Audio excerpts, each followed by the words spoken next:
Hello, I'm Esther Gitu-Ewart. Welcome to Africa 54. Here's what's coming up.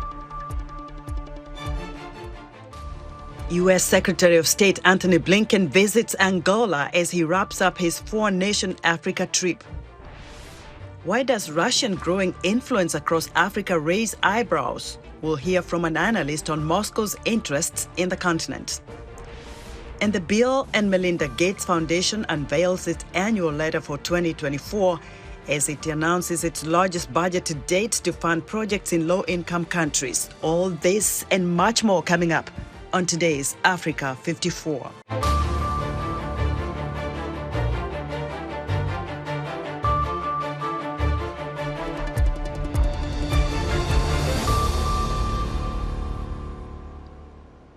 U.S. Secretary of State Antony Blinken is on a four-nation tour of West Africa and stopped on Thursday in Angola. There, Secretary Blinken met with the president of Angola, João Lourenço, in Luanda. Blinken is visiting Angola after stops in Cape Verde, Ivory Coast, and Nigeria. Blinken's Africa's visit comes as deadly crises and rampant coups threaten the continent's stability and focuses more on trade, security, democracy, promotion. Some analysts say Africa seems to have been pushed to the rear under President Joe Biden as his administration is increasingly consumed by Russia's war in Ukraine, the Israel-Hamas war in Gaza, as well as its rivalry with China. President Biden also failed to visit Africa last year as he promised.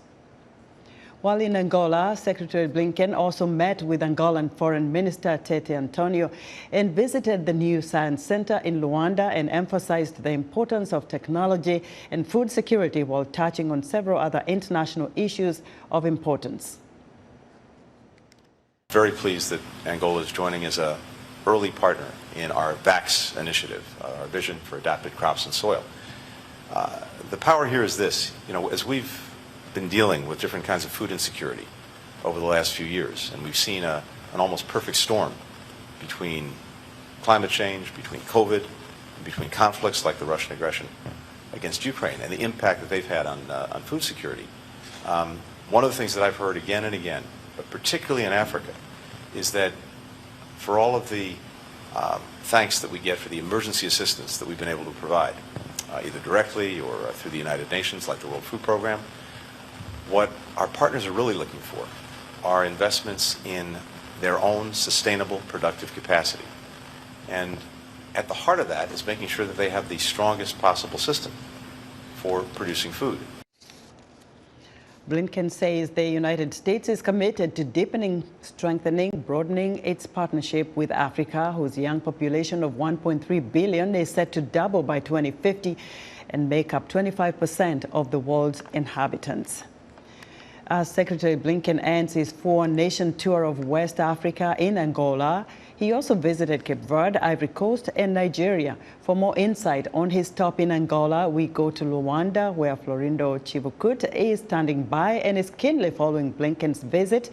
Chivukut is an Angolan political analyst and executive director of Friends of Angola, NGO.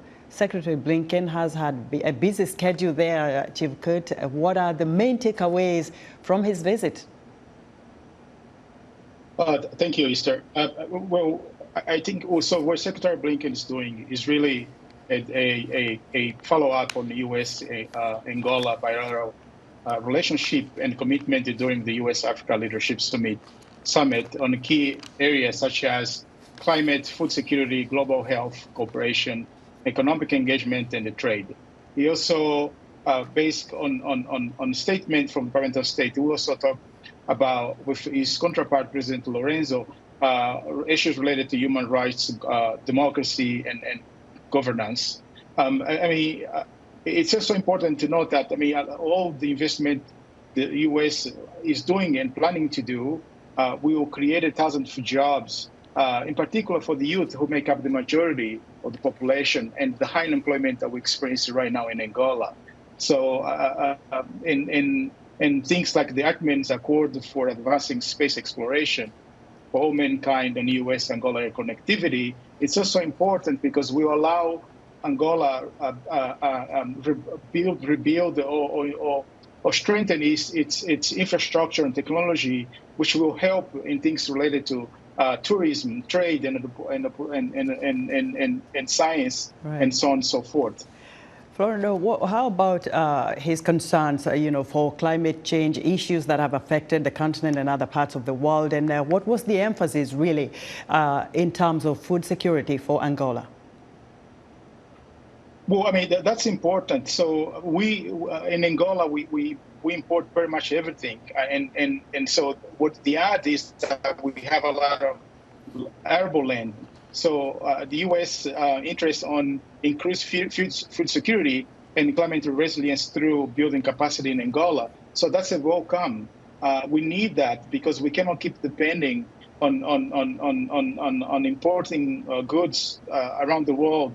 And as a result, whenever there's a conflict, like right now on Russia invasion Ukraine, and we found ourselves in really short stock to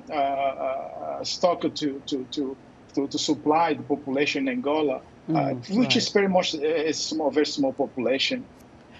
Florida, there is also the U.S. AID, plus the United States are also injecting a lot of dollars, millions of dollars, in fact, to Angola in terms of health sector. What is the focus here when you look at the health sector in Angola?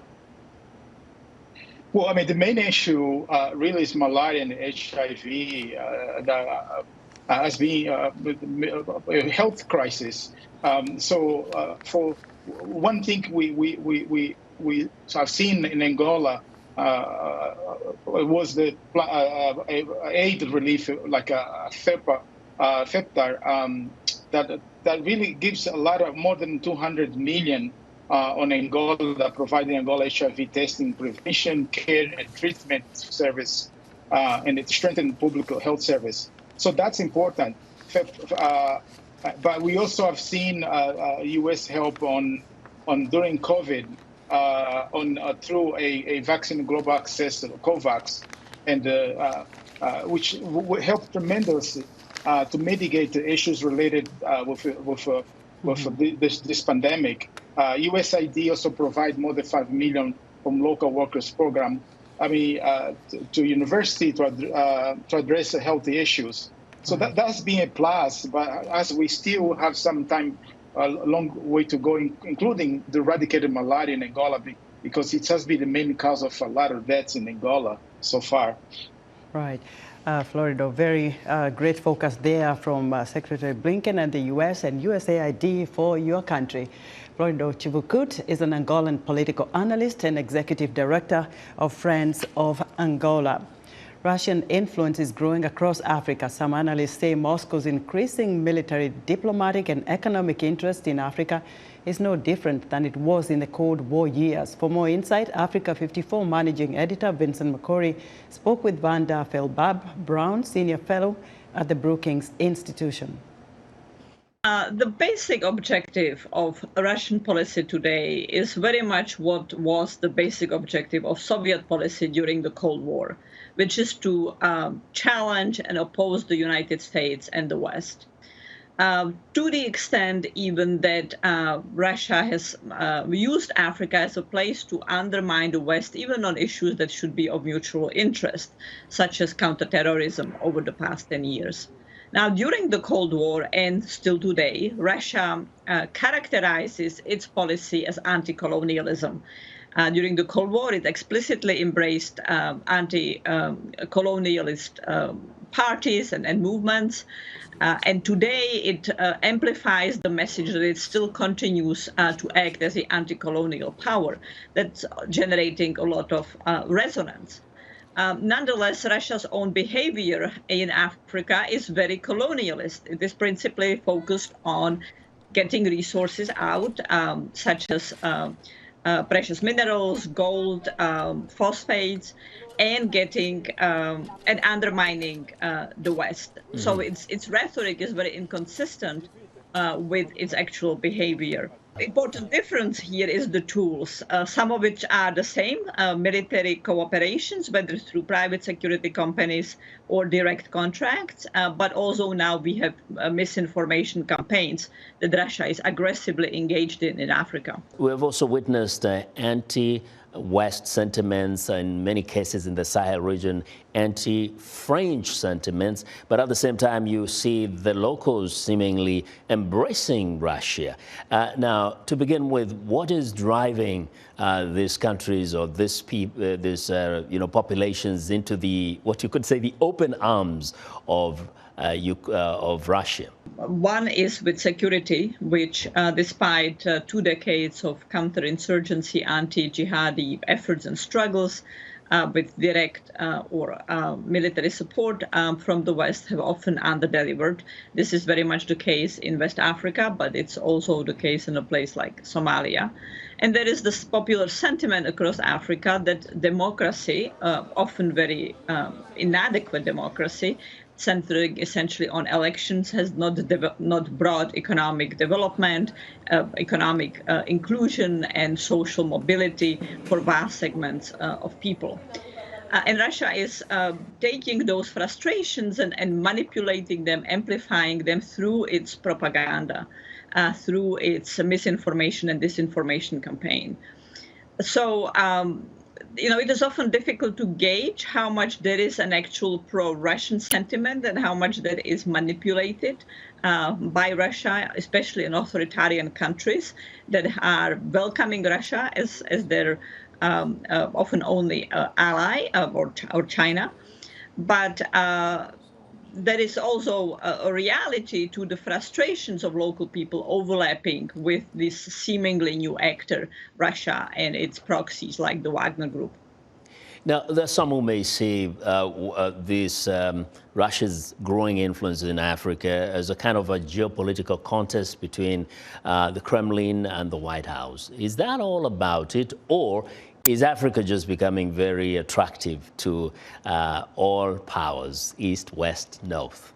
Importantly, of course, Africa is a significant source of important minerals, and it is also an expected significant place of important economic opportunities with growing consumer demand, as well as many challenges on the economic front, energy transition, obviously. So Russia's role in the economy in Africa is very weak. Its foreign direct investment is minimal. Its role is essentially focused on military. But for China and the United States, the economic domains are very important focus of the countries, of the two countries in Africa. And of course, there are other issues, democracy for the United States and the challenges that Africa has suffered in terms of coups, environment, climate change, wildlife trafficking, logging, all of those are important factors for U.S. policy in the region. That was Vanda Felbab-Brown, Senior Fellow at the Brookings Institution, speaking with Africa 54 Managing Editor Vincent Makori. The leader of Zimbabwe's biggest opposition party, Nelson Chamisa, says he is leaving the Citizens Coalition for Change because he claims it is being taken over by the ruling ZANU-PF party in conjunction with a bogus Secretary General, Sengezo Shabangu. Chamisa says the original CCC idea has been hijacked by ZANU-PF through the abuse of state institutions. He also says the CCC, for all intents and purposes, has been criminally handed over to ZANU-PF.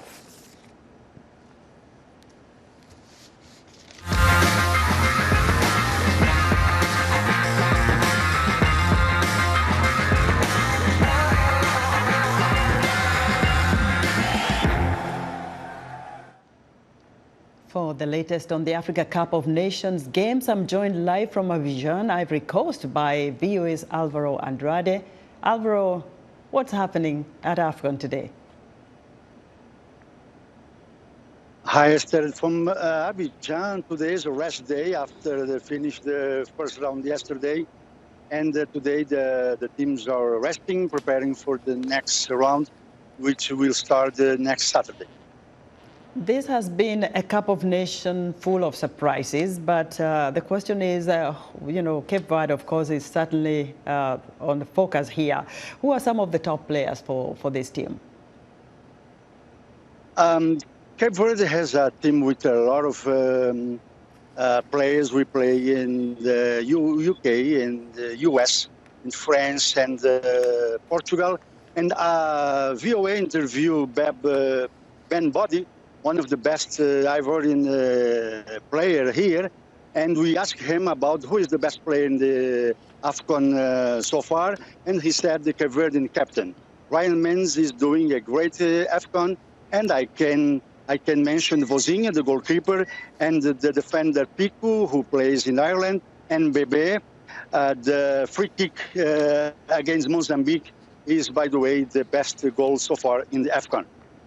Now, Ivory Coast barely qualified for the knockout, Alvaro. Will that boost attendance now, having all the home teams still in contention? Yes, yesterday I was in the hotel with some Ivorians watching the game Morocco against Gambia. It was an explosion in that hotel and also in the Abidjan. And a driver of my Uber told me we're going all to Yamoussoukro next Monday. Despite they playing against Senegal, the Ivorians still supporting their team. Alvaro, thank you very much for your reporting. VOA's Alvaro Andrade, live for us from Abidjan, Ivory Coast. Protesters angered over the Israel-Hamas war in Gaza are taking to the streets in the U.S. and are disrupting President Joe Biden's campaign appearances. VOA White House correspondent Anita Powell tells us more. The burning conflict in Gaza has lit a spark under untold numbers of American voters and is putting the heat on President Joe Biden's re-election bid. This was supposed to be a rally for abortion rights. Instead, much of Biden's Tuesday speech was interrupted by protesters, angry over Biden's support of Israel's military campaign, clearly frustrating the president. To make deeply personal, we're going to have this going to go on for a while. That protest was organized by Die In for Humanity, a 700-member-strong protest group that has made nearly 100 appearances at Biden events, the U.S. Capitol, outside administration members' homes, and at this January protest in Washington. We're seeing a shift in the tide in the United States with complete rejection, in essence, of Biden, and that's what we're saying is that you're not going to get the vote of the Arab American community when you constantly continue to disregard the voices of the Arab American community that are saying stop the injustice and the atrocities in Gaza. The White House said Wednesday the president supports peaceful protest. He also believes it's really important that Israel have the right and the ability to continue to defend themselves against what is clearly still a viable threat from Hamas. But that doesn't mean that we're going to stop, again, urging a stronger focus by our Israeli counterparts on minimizing civilian casualties and on getting aid in. Political analysts say Biden is in a difficult position. There's no doubt that the situation in Gaza is a political problem for Biden. If you step back and look objectively, Biden has handled this issue adroitly, about as well as any president could. He understood early on that by hugging Bibi Netanyahu close, he could keep some of the worst things from happening in Gaza, but he's now getting very close to pushing Bibi aside. And that means that the initial move, which alienated a lot of voters, not just Arab American voters, but young progressives, may in fact end up being worse for him, because if he pushes or spurns Bibi Netanyahu aside, then some of his strongest supporters, pro-Israel supporters, may be unhappy as well. Foreign policy analysts say rarely drives elections, but can make a difference when the competition is tight. This undecided New Hampshire voter, who participated Tuesday in a primary vote that Biden and Republican contender Donald Trump won for their respective parties, said his decision comes down to one thing. Biggest thing I'm voting for this election season is foreign policy. it's really important to me that we stay out of any foreign wars and keep our military spending down and bring our troops back home, or keep them home. Trump's plan to resolve the Gaza crisis is unclear, and his previous actions as president included a much-criticized ban of Muslim immigrants. VOA reached out several times to the Trump campaign, but they did not respond. For Muslim activists, it's a stark choice. Mr. Trump prevented our friends and colleagues and family from entering the country, but Mr. Biden killed them. And that 4 years under any Republican is incomparable to 1 day in Gaza. That an argument has emerged within our communities that we have to sacrifice.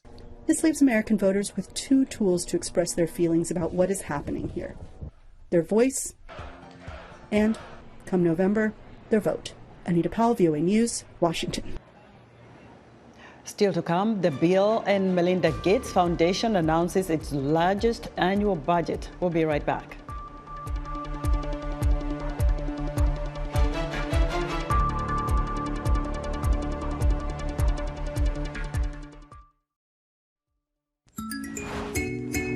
Despite adoption of international treaties and instruments to better protect women against gender-based violence, United Nations says almost 1 in 3 women continue to be subjected to physical and/or sexual intimate partner violence at least once in their lives.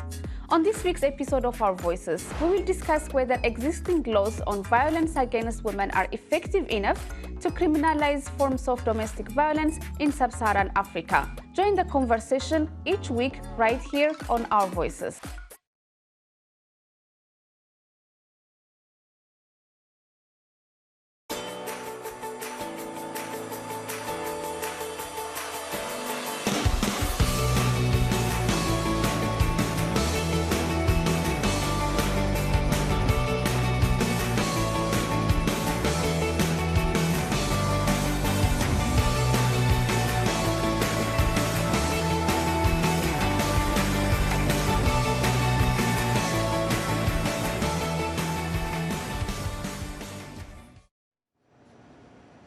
In other news, mass graves from the Rwanda genocide of 1994 are still being unearthed nearly 30 years later.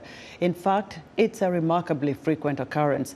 The United Nations estimates around 800,000 people, mostly from the Tutsi minority, were killed by the Hutu extremist regime over 100 days in an ethnic massacre that turned neighbor on neighbor. At least 73 people in Mali have been killed after a tunnel collapsed at a gold mining site last week, according to local sources. Gold mining sites are common scenes of deadly landslides as authorities struggle to control informal rudimentary mining of the precious metal. Mali is one of Africa's leading gold producers.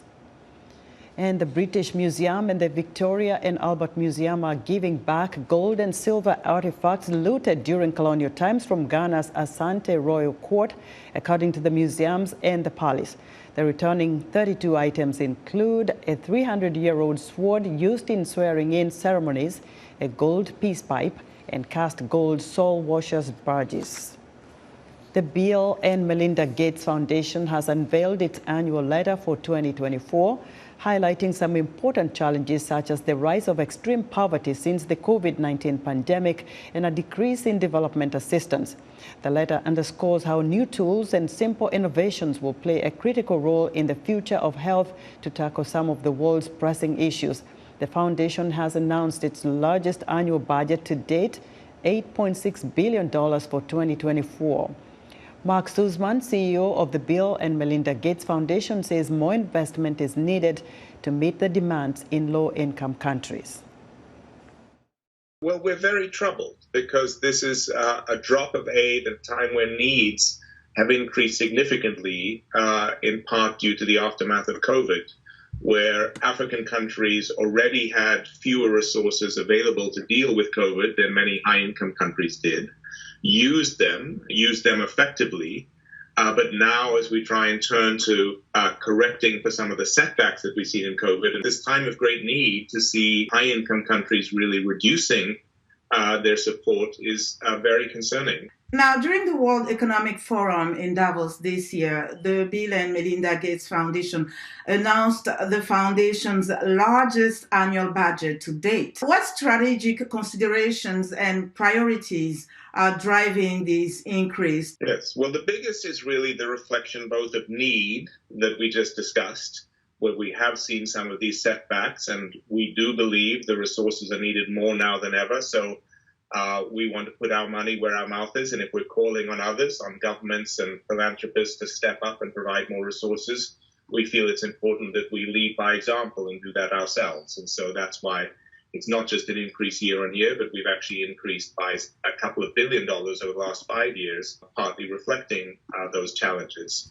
And the kind of areas that we're looking to work on is we do believe it's possible to accelerate progress dramatically through investments that we have made as a foundation, other partners. There are new tools from AI devices that can help with maternal child health care, handheld devices that we can support cheap and usable across the continent of Africa, new treatments for malaria, tuberculosis, new investments and treatment in drought and flood resilient livestock and seeds for smallholder farmers across the continent of Africa, that if we can get those rolled out, we can see huge acceleration in progress, reductions in preventable mortality, increases in agricultural productivity and income generation. And so that's what we're hoping to see and accelerate. This year's annual letter emphasizes the role of philanthropy. How can philanthropy continue to adapt and evolve to meet the changing needs of the continent while ensuring not to overstep the line concerning the role of governments?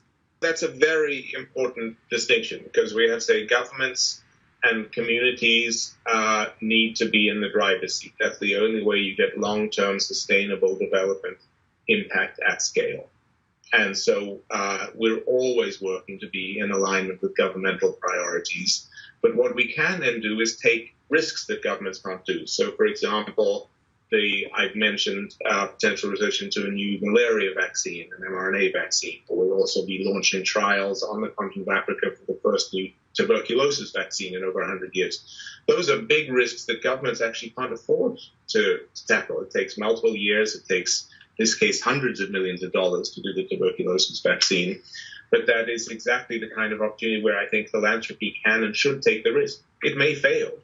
The private sector is not willing to invest in it because the people who get tuberculosis live in poor countries and won't pay for a potential treatment. But philanthropy can step in and fill that gap. And so I think at that catalytic risk-taking thing, we can test some of the models for AI and education in low-resource settings. And then if we prove them, we'll turn that government and say, okay, it's your job to scale that up, but we'll take the risk for you. And so I think it's very much a partnership that we want to establish and build on. That was Mark Sussman, CEO of the Bill and Melinda Gates Foundation, speaking to Africa 54's Lino Mudu via Skype.